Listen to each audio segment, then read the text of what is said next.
غنتكلم على واحد المجال سهل، وهو انه اليوم مثلا في مجال ديال الاشكاليه ديال الماء، انه اولا واجهنا الظرفيه ديال الجفاف اللي كانت بحال اللي قال الاخ صديقي، هي جفاف من 1940 ما شفناها في المغرب. ثانيا اننا وبالتالي الحمد لله وشفتوا ما كانش المشكل ديال اللي كنا تنعرفوا مظاهرات العطش، ما عشناش في الصيف الماضي بفضل المجهودات اللي بدلنا، بفضل الاستباقيه اللي كانت والتدابير اللي خديناها بالنسبه لكل الاحواض المائيه المتضرره.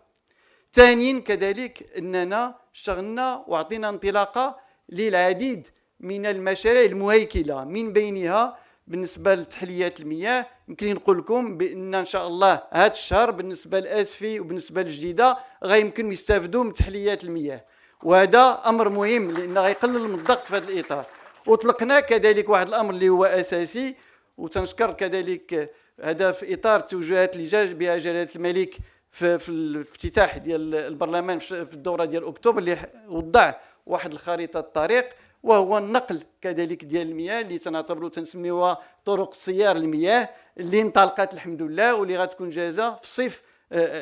ديال هذه السنه. شوفوا هذه 20 سنه وحنا تنتكلموا على هذا الموضوع، راه حققنا في اقل من سنه ونص، وهذا تيبين كذلك التحول اللي ماشيين فيه، زياده على الخريطه الطريق اللي وضعها جلاله الملك واللي هي فيها التركيز على